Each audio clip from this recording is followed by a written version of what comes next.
In today's episode, we talk about how to time travel on a plane. Yeah, we're going to do that. Stand by, true believers. Another episode of You're Not My Father is here.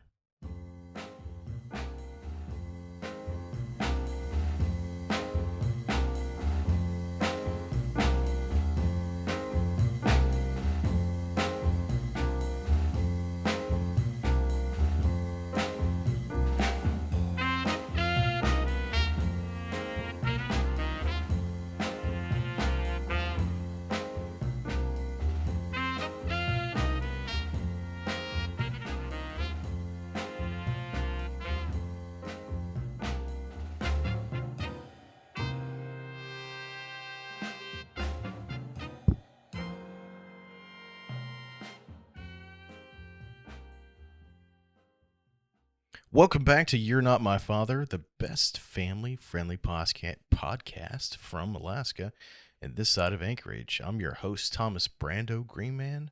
I'm a father, a husband, and my curiosity and mistakes have given me a world of experience that I want to share with you and maybe even make you laugh.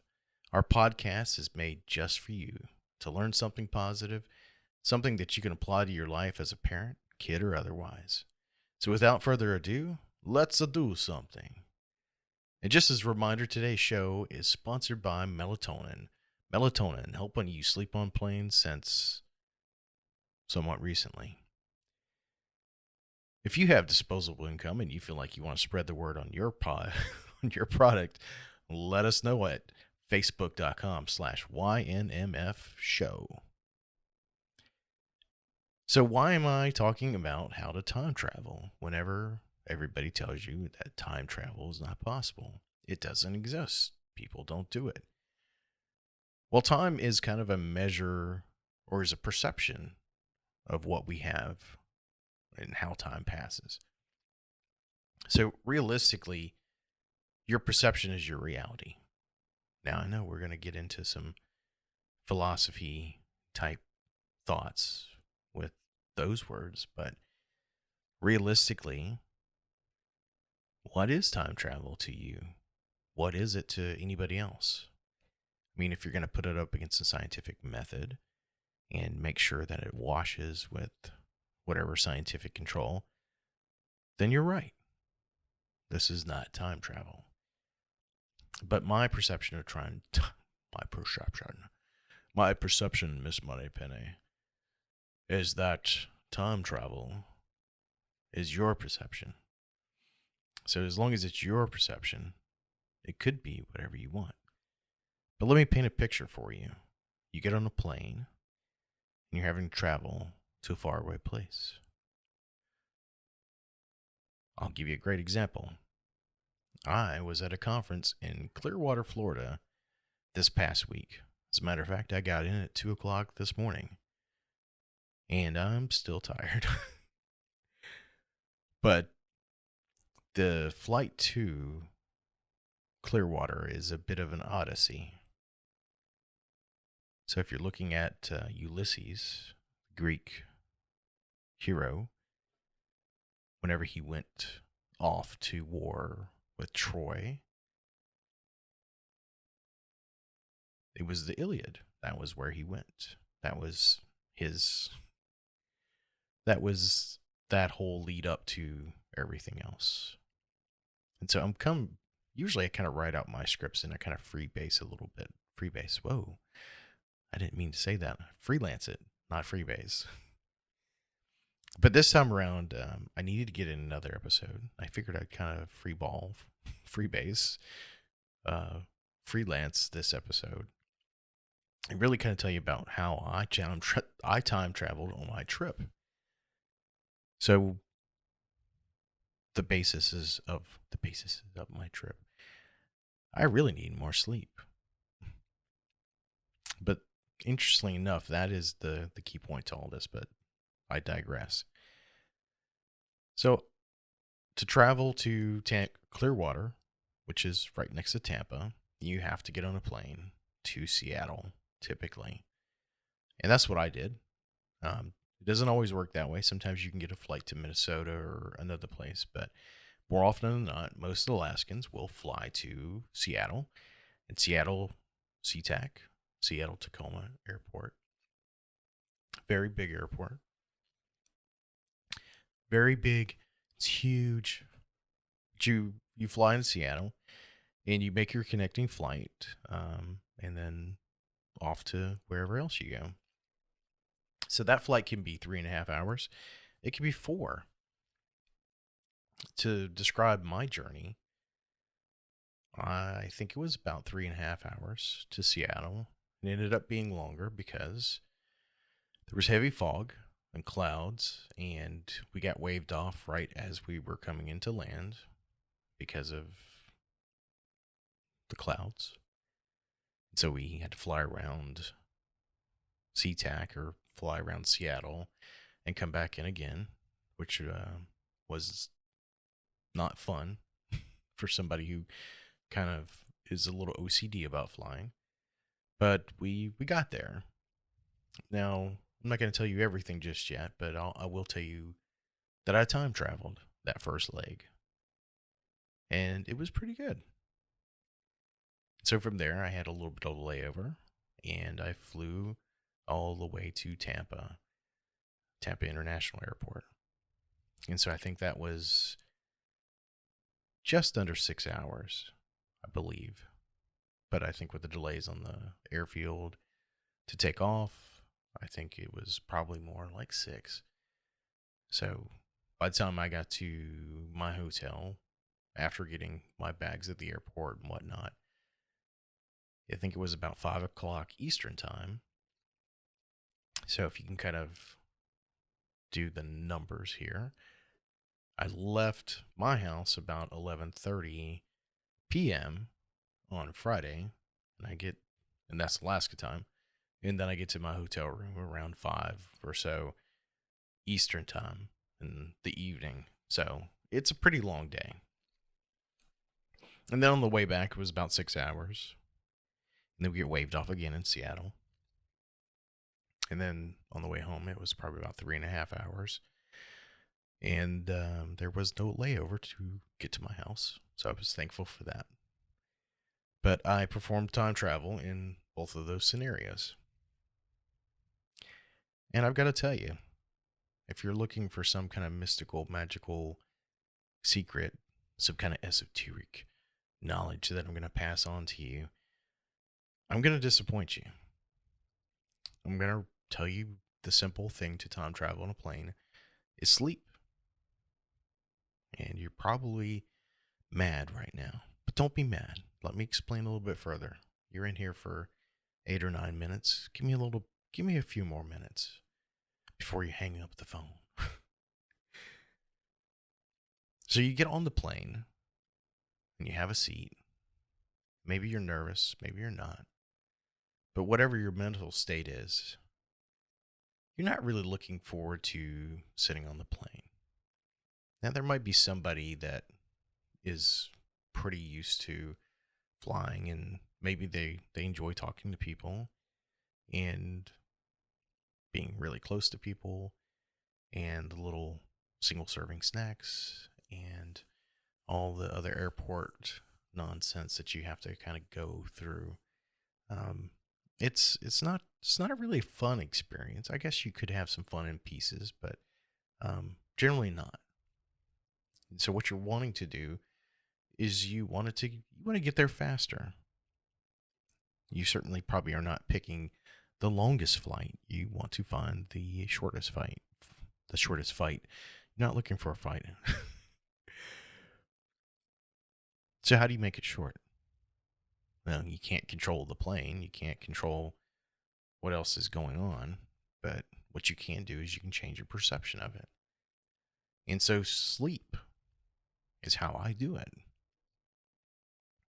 And so I'll kind of walk you through the process, if you will, of what I do. And hopefully that will help you have a better trip. So I always get to the airport pretty early. When I say pretty early, not too early, but more often than not, most airports will tell you to get there around 2 hours early. Before your flight. That's your flight time. not the boarding time, but your flight time. And so you get there, you have to go through security. Now, depending where you're at, like I'm in Anchorage, sometimes those lines are short, sometimes they're really long. And that's probably going to be just about any airport in general. So I'm not trying to be in a big rush. I don't want to stress out about missing my flight. 2 hours is good. You get there, you check your bag in, 15, 20 minutes. You go through security. You're going to take your shoes off, jacket if you've got one. Remove your electronics that are bigger than a pack of cigarettes or, a phone size. You take your shoes off on the conveyor belt. You put your jacket in a different bin. You put your carry-ons on there, and you pass through security, hopefully, without issues.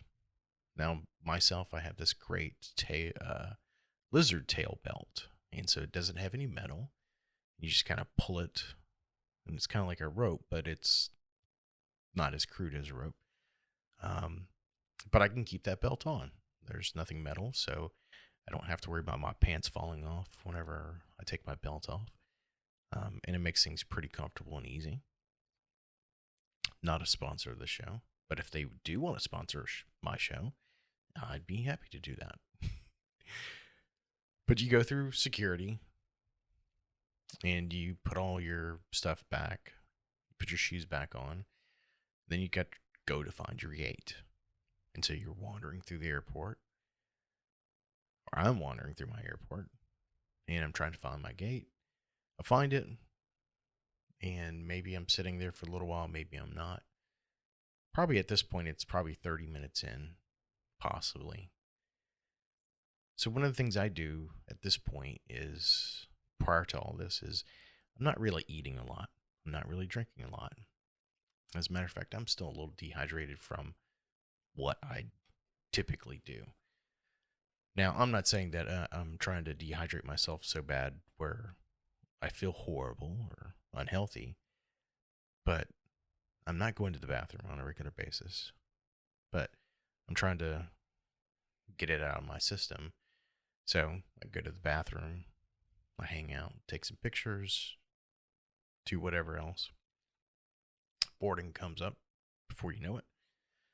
And I get on the plane.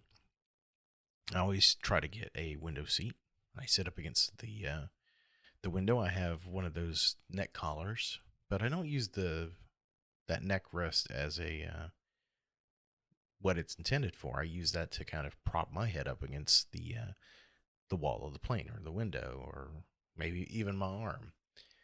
So when I get into my seat, I get everything ready, everything that I could possibly need. And this is where I try to do the time travel. Do the time travel. So I use melatonin as a way to get me to go to sleep. And so I have these gummy melatonins. I think they're like 5-10 milligrams of melatonin. Sometimes I'll take them before I get on the plane, and sometimes I'll just take them right there. But I'm trying to condition myself into falling asleep, and it's getting there. So every time I kind of go through this ritual, and the plane takes off, I'm listening to my music. I've had my melatonin. I'm listening to calm music. I'm not listening to Rage Against the Machine or Megadeth or something that's going to get me pumped up. Maybe it's Frank Sinatra, maybe it's the Rat Pack, maybe it's some kind of instrumental music, or maybe it's even an audiobook or your favorite podcast, just like mine. You can listen to my soothing voice as you're flying up in the clouds.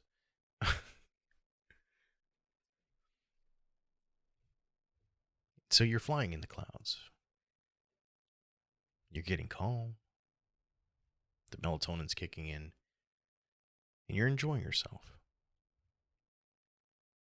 Some of the beeps come up, the gongs, the noises. Seatbelts come off, hopefully. and you're getting to your cruising speed, and you're just going to relax. And from there, I'll take out my earphones, and I've got these earplugs. Most earplugs have never worked for me, like these little foam ones. They never seem to stay in. They never seem to work really well. One of the things I figured out though is that I've got narrow ear canals or smaller ear canals, so you can get smaller ones, and so smaller ones will actually fit in that ear canal and not kind of sit at the outside of your ear. And so you just kind of roll them up really tight. You kind of gently put them in there, and they'll expand. And next thing you know, a lot of that ambient white noise is gone. And from there, I kind of snuggle up to the wall of the airplane, and I kind of drift off, and there you go. And it sounds easy enough. And I'll tell you, it's not easy. Not at least in the beginning. Sometimes you struggle with it. Sometimes I still struggle with it. But I'm conditioning myself to it. And typically when I get to an airport, I start to get tired.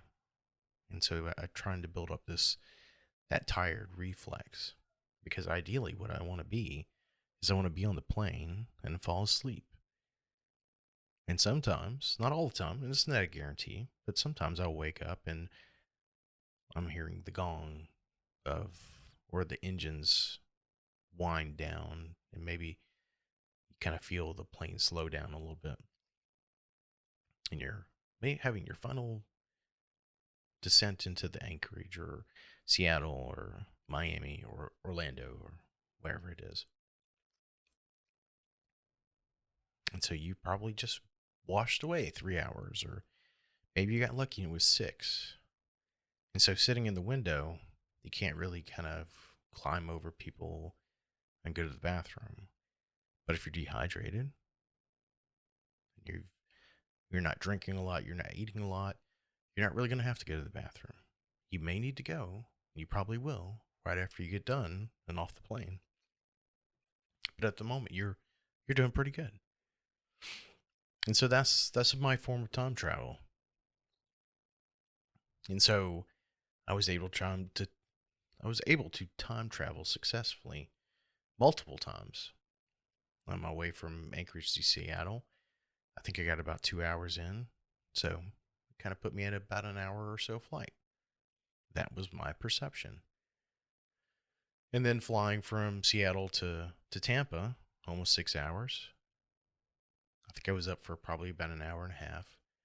And then I slept the most of the way, and I had about another hour and a half there. So in all reality, a 6 hour flight is more like 3.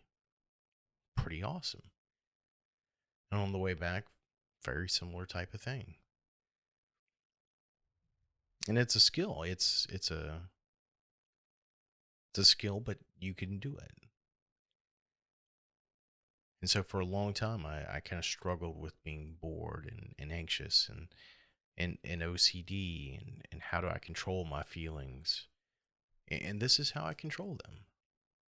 It's something that you kind of build that routine. You are essentially, in the psychology world, you're doing something called classical conditioning. Pavlov's dog. Scientist who fed his dog, and every time he fed his dog, he rang a bell. So eventually, over time, whenever he hit the bell and there was no food, the dog would salivate because he was hungry. He knew that food was imminent. And so for myself, I found myself being relaxed and calm. And even though before I get to the airport, I'm not. So it's been a useful skill as much as I've traveled. And I think it could work for you. So maybe next time you try it, see what happens. It's fun. It's neat. It's a pro tip. Time travel can happen. I can remember going on long road trips when I lived in the lower 48. And whoever was with me, whether it was my wife or friends or whatnot, I usually did the driving. That was my thing. I was uncomfortable as a passenger. I didn't like looking at everything and not having control because I was always aware of what was going on. And so I prefer to drive, and I still do. Whenever we moved to Alaska way back when, I think I drove like 1,000 miles a day. And I told my wife that, I might let you drive. And I think she was glad she didn't have to. But she offered plenty of times, but I did most of the driving. All of it, really. And while it was tiring, it was great. It kept my mind occupied. And I think that's part of the challenge for a lot of people. I think fidget spinners were a big deal for a while. It was a fad, I think. But for me, it seemed like an acknowledgement that people had problems, that they had to deal with them in a certain way. And a fidget spinner was kind of a neat little way to help you cope with that. And so growing up, nobody told me that, it's okay to have a problem. And if you had a problem, maybe here's a solution for it. I think my dad, if I'd told him I didn't like traveling or whatnot, I mean, I don't know. It's hard to say. I think it would be something along the lines of man up, or maybe he would try and change the subject to, back in the day, or when I fly, I just fall asleep. And you should just do it too. And if he did say that, or if he would say that, he was right. But the how do you do it part is kind of missing. I think a lot of the knowledge that we try to pass on to people on this podcast is really trying to help them get past, you know, well, you should just do this. Well, let's get into that. Let's talk about that. Let's see how other people work in that format, and how do I do it. But I think in one of my last podcasts, I talked about being on a podcast, and I was, and it's out there now. It's been published, and so I actually listened to it on the plane, and it was interesting. I don't really like listening to my voice. I didn't think that I would like listening to myself on a podcast, but it was interesting. And I feel like late at night when I'm on this plane, I'm listening to the back and forth conversation between me and Ben, that's his name.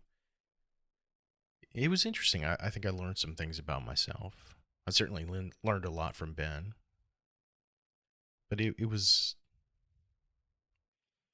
I see podcasts like his, I see podcasts like mine, and certainly many other ones out there, as really trying to navigate the waters of all this information floating around there and trying to help. And for me, I think I try to call it out pretty obvious that I'm trying to help. That this podcast is here to give you advice. And some people are probably not looking to do that, but I think they're doing it anyway. And I think there's a big demand for knowledge in general. Advice from people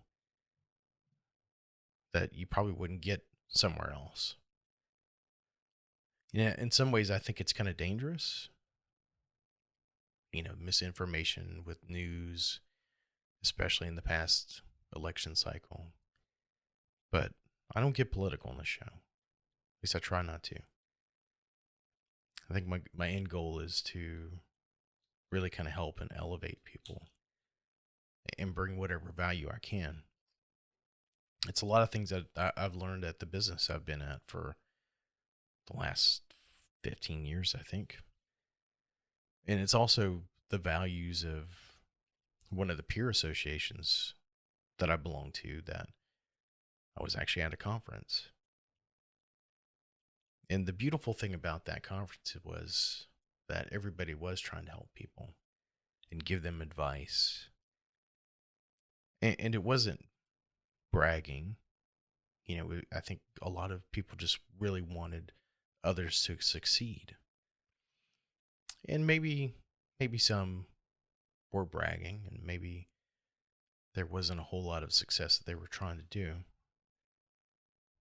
Or maybe some of them weren't sure if people were paying attention.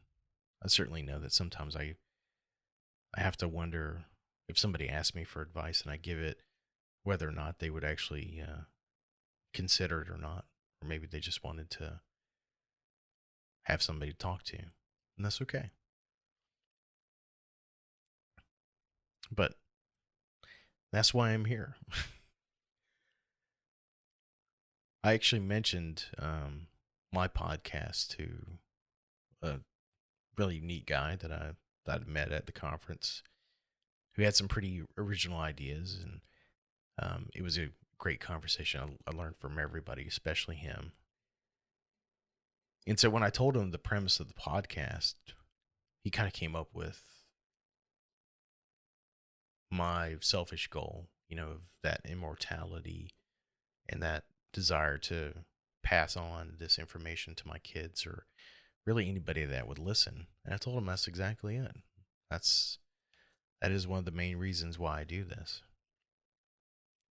Because we were talking about doing business podcasting. And I told him, if one person's listening, I would do it for them. I really would. And I was considering whether or not that would be true of a business podcast. And I think so. Of course, time gets the better of everybody, but it's this conversation that I have with people that I typically can't hear from, or I don't hear from, that kind of keeps me coming back. It's like I've been really busy. It was like a whole week. I don't think I got a chance to get in another podcast before I left. And now I just feel like I need to. My voice is pretty hoarse. I did a lot of talking. With a lot of loud people, and I don't know. I don't think my voice is. I talk a lot, but I usually am a quieter talker, so my voice has kind of gotten a little hoarse.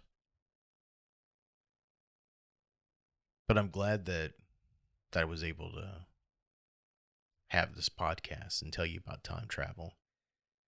It's neat, although I wouldn't use it too often. I think I've been tempted to and have done it before, where I've used sleep as a way of time traveling and fast forwarding time. I'll give you a great example. Here in Alaska, it's so cold a lot of times. And in the wintertime, there doesn't seem like there's a whole lot to do during some times, like in between holidays. And I don't know. But whatever it is, I feel like this need, like I just want to hurry things up. It's like, let's make this week get over quicker. Get past this. Get to the next bit. And that way I can get to a better part. I think in my past years, I've actually used sleep as a time travel type of device to try and get past that. Like go to sleep early, sleep a little late, take a nap or whatever. Yeah, it's like a tool to try and get there. But the older I get, the more I realize and appreciate the time I've got. And I think that's probably what I've noticed in older people as I was growing up. As a kid, I did, and I'm sure you have, and everybody else that was a kid or is a kid have slept really, really long hours. And you don't give it a second thought. Yeah, sleep is great. Even now, I think, wow, I got 16 hours of sleep.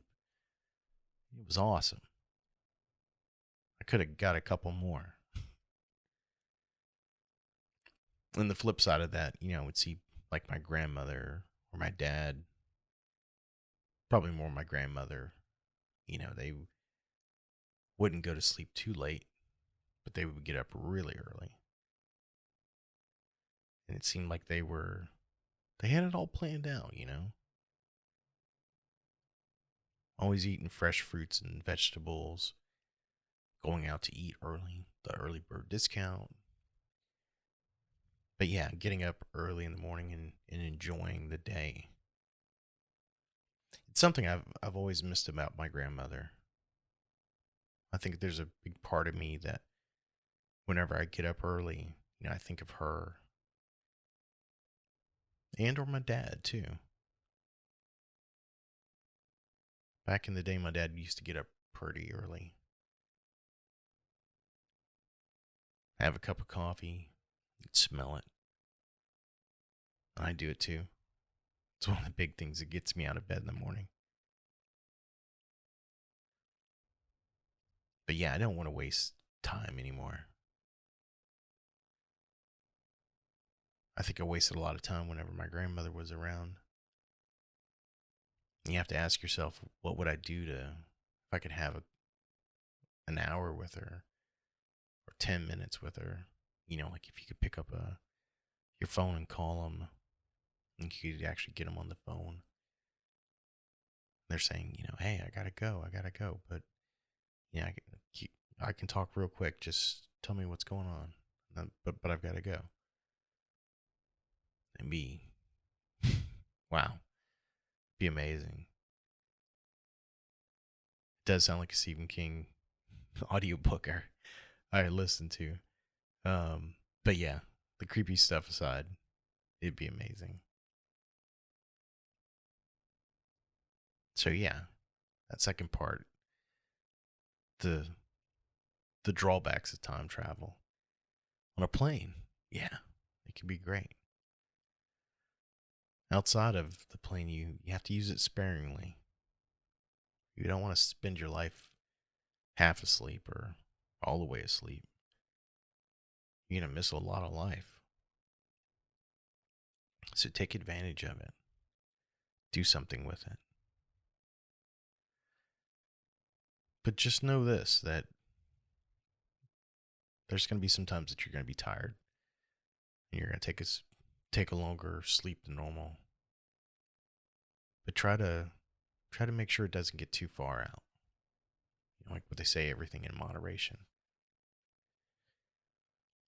But yeah, we started off this podcast pretty peppy. I was like, my radio voice, and we're gonna do this, and it's gonna be fun and blah. And now it's like all Barry White. Yeah.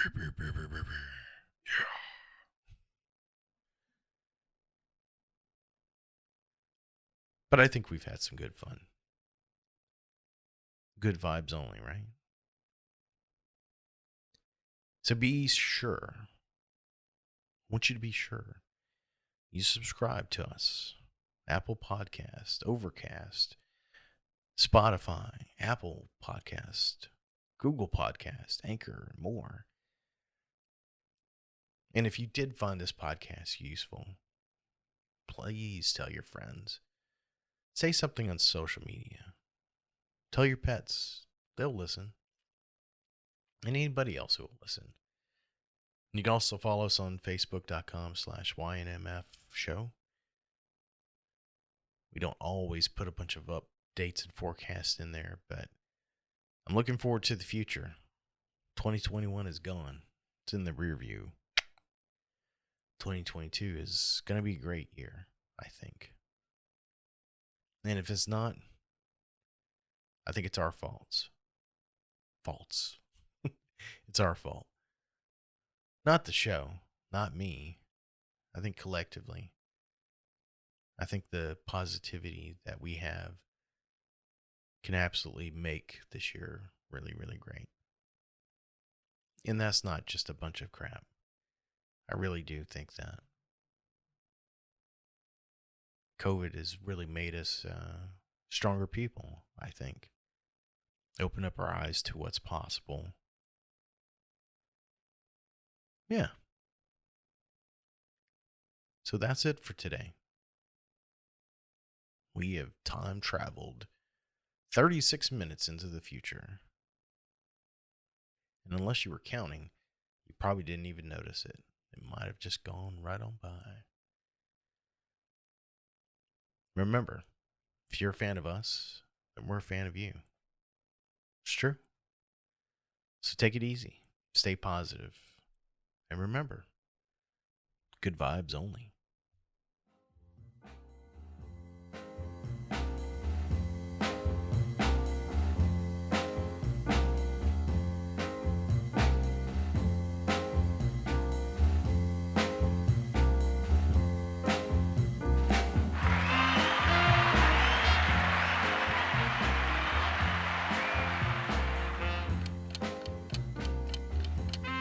I'm just going to keep pressing buttons.